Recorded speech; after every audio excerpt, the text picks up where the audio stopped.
আসসালামু আলাইকুম হুজুর। ওয়ালাইকুম আসসালাম ওয়া রাহমাতুল্লাহ। কি অবস্থা? ভালো আছো? জি হুজুর, ভালোই, কিন্তু আমাদের একটা সমস্যা হয়েছে হুজুর। হ্যাঁ বলো, কি সমস্যা? আমাদের বাড়ির পাশে একজন লোক একজন ছেলের জিনে আক্রান্ত হয়ে গেছে। আচ্ছা, আর আপনি যেটা সার দিন একটু ব্যবস্থা করে দিচ্ছি সাউন্ড দিন। মানে ছোট্ট একটা আমল যদি জিনের, হ্যাঁ, জিনের জন্য ছোট্ট একটা আমল হলো সূরা ইয়াসিনের 9 নম্বর আয়াত। সূরা ইয়াসিনের নম্বর নেই। একজন আল্লাহওয়ালা ভালো ব্যক্তি, যিনি আল্লাহওয়ালা ব্যক্তি, তিনি কি বলবেন? যে বলবা যে সূরা ইয়াসিনের 9 নম্বর আয়াতটা, সেটা হলো ওয়াজআলনা মিন বাইনি আইদিহিম সাদ্দাও ওয়া মিন খালফিহিম সাদ্দাও ফাআগশাইনাহুম ফাহুম লা ইউবসিরুন।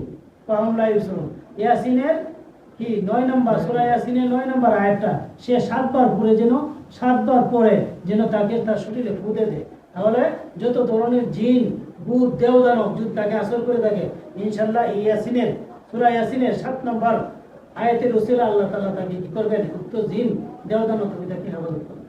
ঠিক আছে? এই আমলটা যেতে পারেন।